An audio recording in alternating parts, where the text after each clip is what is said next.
And welcome back to me channel. Unless you're new here, and then just welcome. My name is Rusty, and this is me channel where I talk about my favorite movies, mostly horror, and my favorite music, mostly metal. And welcome back to my little block of indie movies, and we are going to be talking about a movie called Red Mist. Now, at first I had a lot of trouble finding this movie. A skateboard skater friend of mine from Blackpool, he told me that I would really like this movie called FreakDog. So I had spent quite a while looking for a movie called FreakDog, and I never saw it anywhere. I never, any of my times when I would think about it and go looking for it, I could never find this movie called FreakDog. And it was then that I discovered that they changed the North American name to Red Mist. And I'm like, oh, okay. So I was finally able to find it. Its original title is FreakDog, which I actually like that title a lot better than Red Mist. FreakDog makes a lot of sense. That does not. Does it? No, it really doesn't. Red Mist really doesn't make any sense to the movie. FreakDog, however, definitely does. I don't know what the problem with FreakDog was, but they released it as Red Mist. But Red Mist, aka FreakDog, was released in 2008. It was directed by Paddy, Breathnach, written by Spence, Wright, and it stars Arielle Kebbel, Sarah Carter, and Dillane. Now, I immediately recognized him from the show Primeval. Primeval is a British show where they can time warp, sort of like Doctor Who, but a lot more violent and not the same. But they can time warp. It's more like that movie Sound of Thunder is what it's like. They can time warp back into the past, like dinosaur age and shit like that. But I recognized him from that. But that's Kenneth. Kenneth is who we are introduced to. He is a morgue technician at a hospital. And he's having flashbacks of his childhood, which were very bad. He was raised by a prostitute, and not that she was bad for that. It was just that what he had to see, he would look through the peephole and she would have to bring her tricks in, and he even watched a trick murder his mother outside his bedroom door while she was having to do business. So, obviously he's not mentally okay. But, and he's kind of a freak, because he, looks at the female cadavers and cuts himself. He's a cutter. He cuts himself. But we're introduced to him. He's a very sad character with a very bad star. And we are then introduced to, the rest of, I guess, what you would call the cast. The main girl. Oh, let's see. I didn't follow my notes.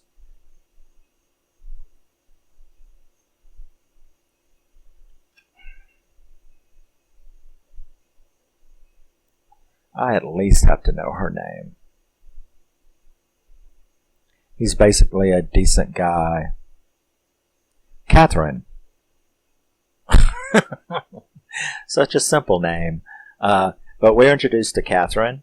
Now, Catherine is an up-and-coming ER student, doctor. She's on her way to becoming a doctor.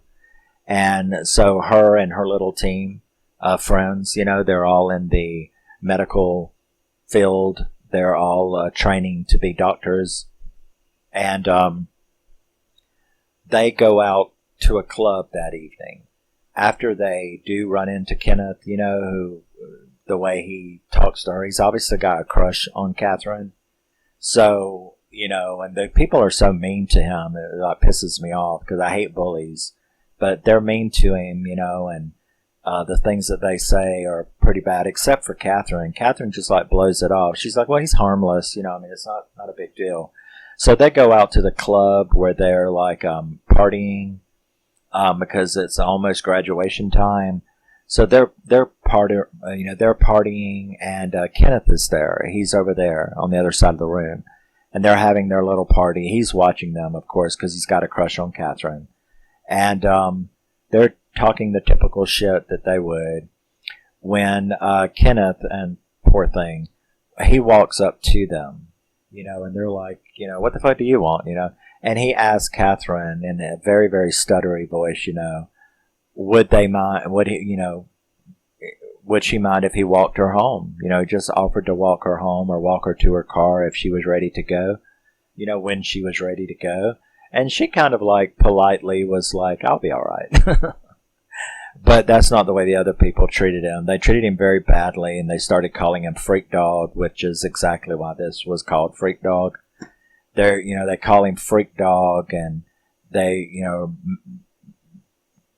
doing really nasty, horrible stuff they're saying to him. And it really pissed me off. But as he storms out, as he walks out after being mistreated that way, he like turns to him and he says, y'all aren't any better than I am just because y'all have these privileges and stuff. So it was sort of a class warfare speech that he gave them. And he said, and besides, y'all do bad stuff, and the one guy that bullied him the most, he was like, I've got pictures of you, like, taking medication out of the, pharmacy of the thing, of the, of hospital. So this, like, really pissed him off, and he had walked on outside, and they start telling each other, and Catherine, they're like, oh my God, we've got to get him, we've got to stop him, we've got to get something on him because he could ruin all of our careers and blah, blah, blah. So, and I wish she hadn't have done it, and she does too later. But, she's like, okay. So she goes out there and gets him to come back in. And it's like, okay, you can join our party and stuff like that. Well, that asshole dude, well, all of them really, but he's like the main one. That asshole dude like goes and fixes up this concoction of beer bong stuff, and puts a bunch of pills in it and crap like that, and gets him to drink it, like, come on, and puts him up on the table, and like he pours all the beer in his mouth, doing that thing where you have the funnel and the beer thing. I don't know what it's called. But they did that, and he like, that's going to fuck you up like really quick, especially since they mixed up all that drugs in it, the pills. So he's doing that, and he's actually like smiles for the first time, he's being treated. They grab his pants and they pull his pants down. And when they pull his pants down, you can see, right, all the scars from where he's like done all that cutting on himself. So it was like horribly embarrassing, and he tries to pull his pants back up, and he's mortified and screaming. It really reminded me of Terror Train, the prank that Jamie Lee Curtis assisted those dudes in doing to the guy in Terror Train that made him come back and get them later. It was really, really reminded me of that. So he falls down, but you see, what they didn't know was that he had seizures, and so the strobe light on the disco ball made him have a seizure. And when it made him have a seizure, that, of course, put him down, right? And he started having a seizure. Well, they're just like jerking around, like going, well, what do we do now? He's stopping breathing. They're trying to get him to breathe. But then they're like, you got to call an ambulance. No, we can't call an ambulance because he's full of those drugs.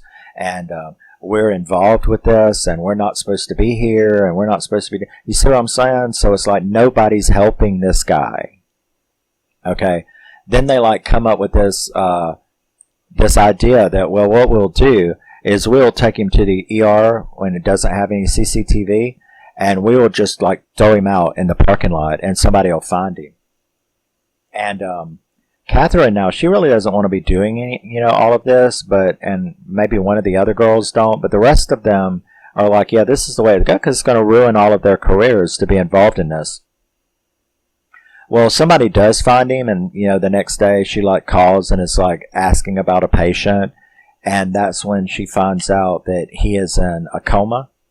He is alive, but he's in a coma, and she goes to see him, and the doctor tells her, they all know each other. So this doctor that knows her, and she knows him, he's like, why are you here? She's like, well, I'm just interested in coma cases. And he informs her that he's brain dead, and that because he's poor, because his insurance has run out, that they'll be turning off the machine tomorrow, which is so, This is actually a British movie, and everybody in the cast except for her, Catherine, is a British actor. She's the only American, but this movie is set in America, and I'm like, that is so American right there, right? They're gonna take the feeding tube out and let him die because he doesn't have no insurance anymore. I'm like, yeah, that's America. That's definitely America. So she is so upset about that. She goes and researches a bunch of stuff and looking for some kind of miracle cure. She reads papers about a certain drug that helps. She ends up faking the prescription for it internally in hospital, and she gets the drug and she gives it to him, and it causes him to tremble and shake, and it causes him literally to die, flatline. But she uses defibrillators to bring him back, and then everything seems to calm down, and she actually notices brain waves, and that's when we see the first murder. Because what this is a supernatural slasher. That's what this movie is. So, and we had seen it in that research that she was doing. There was a couple of papers on these drugs affecting a certain part of the brain that is responsible for out-of-body experiences and stuff like that. So, we see the security guard, whom all of them know. This security guard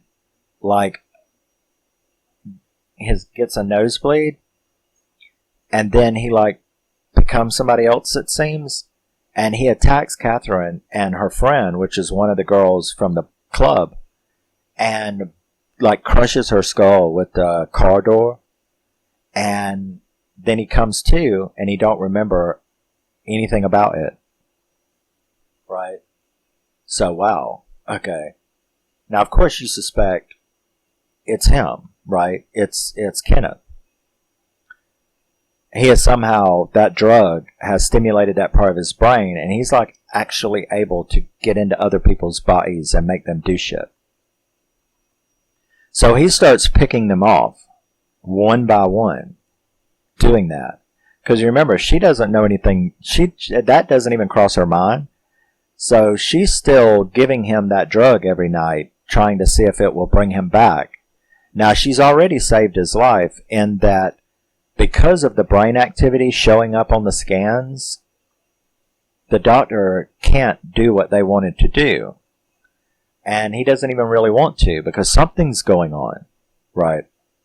So they don't kill him, and she keeps giving him the drug, and they keep getting picked off one by one in some very, very good, freaky, fucked up kill scenes. One of the girls is exsanguinated, all of her blood is drained out through IV tubes into a tub, and she's drowned in her own blood. And if FreakDog is across the wall, when Catherine sees that, that's the first time that she's but wasn't that what they were calling Kenneth? And she makes the connection that maybe something is going on,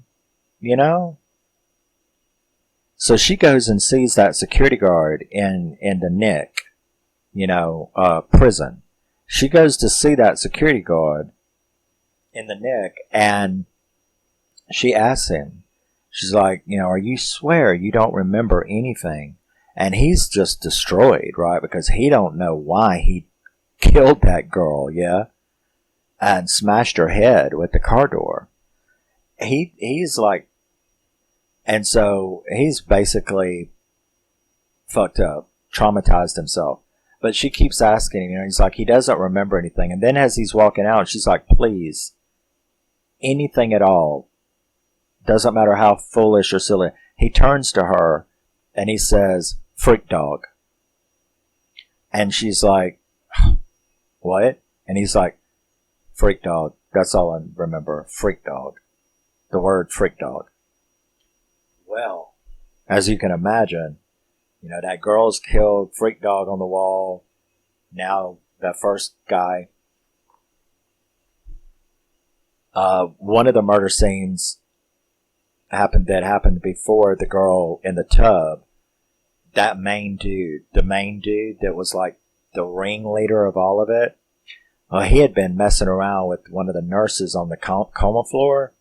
And so Freak Dog had went into it. Kenneth had went into her, and had went down there and met up with him. That was wow, that scene was rough, right? Because she Kenneth, knocked him out and then tied his hands and put put painter's tape over his face, and then put a funnel down it and poured a bunch of alcohol in it, and was like, drink it up, drink it up, drink it up, and then reached over there and grabbed a big bottle of Drano, Drano, sulfuric acid kind of Drano stuff, and poured it down there. And they showed it all. That was ugly. That was an ugly kill scene. That was a really ugly kill scene.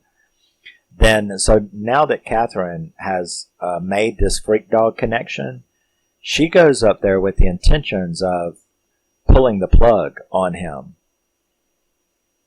However,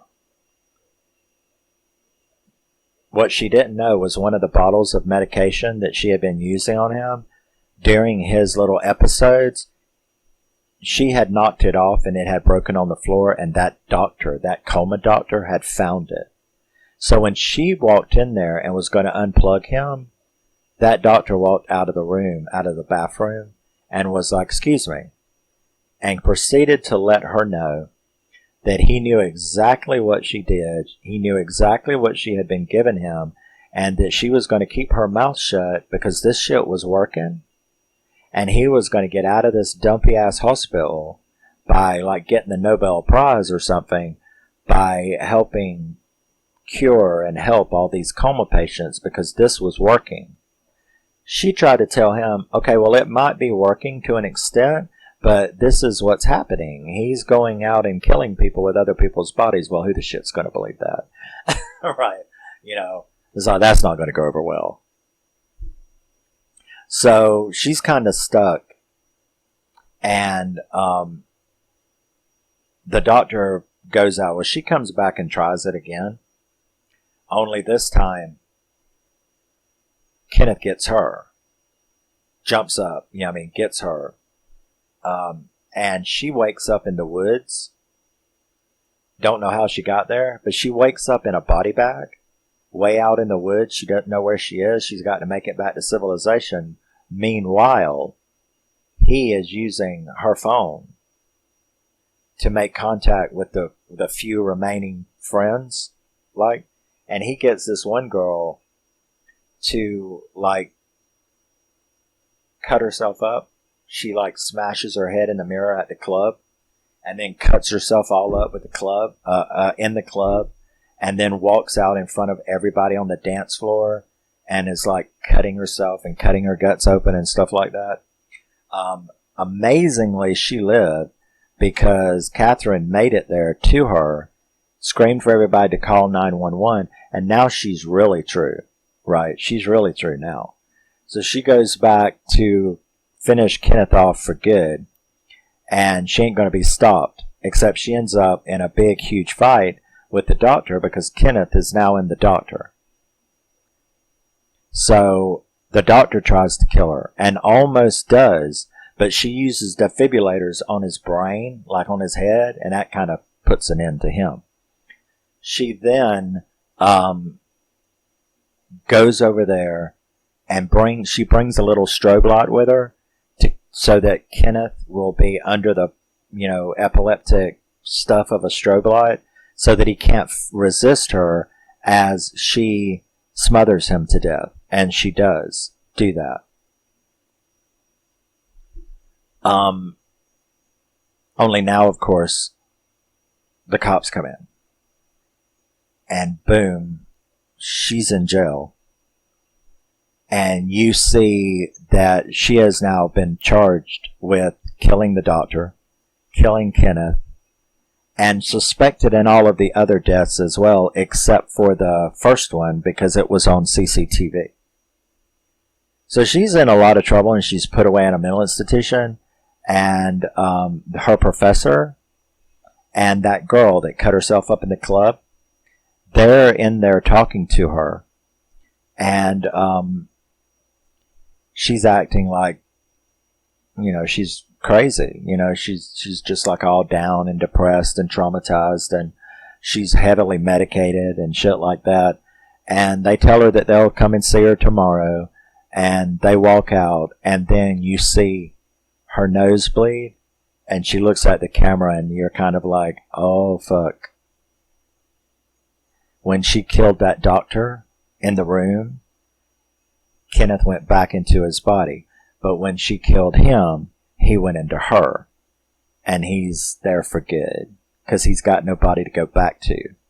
And I'm like, that was good. That was good. So I give this like a 7.8 out of 10. This was a really, really good movie. It's really worth having. One of those out-of-the-way hidden gems. It's called Red Mist. There's no CGI or anything like that because there's no reason for it. Really great kills, really disgusting kills. It is definitely a tale of revenge. I felt so sorry for Kenneth. And you know what? What they did to him, I don't know. I think they all deserved it, personally. But then again, you know how I am about vengeance. I'm all about it. So, in my opinion, all of them except Catherine, she deserved to be punished a little, because she participated a little, but she did try to stop it. She did try to help him. And she did feel bad about it. And she was willing to go to the police. She even started to go to the police. And they told her, we'll just deny it. And it'll be your word against ours. And what are they going to believe? The 6 of us or you? So, but all the rest of them, they all deserved it, in my opinion. But very good, bloody, gory murders. Very good horror movie. Very nice little supernatural slasher. And, because they were all killed in slasherific ways. So, yeah, very, very good.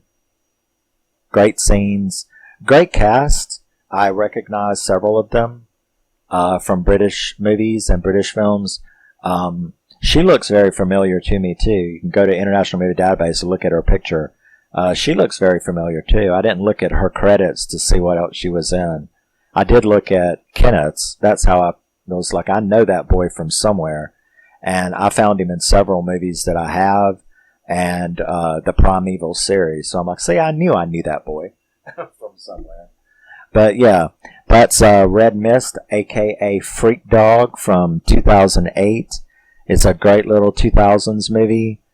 If you sit anywhere to pick it up, I think Hamilton Books has got it for $4.99, brand new. But if they don't have it no more, you can find it somewhere. It's really good supernatural slasher, and I highly recommend it. Love you, miss you. Bye-bye. Always remember, and never forget, you're a very, very special person.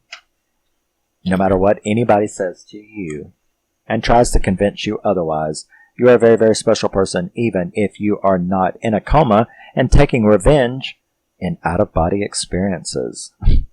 I'll see you in the next.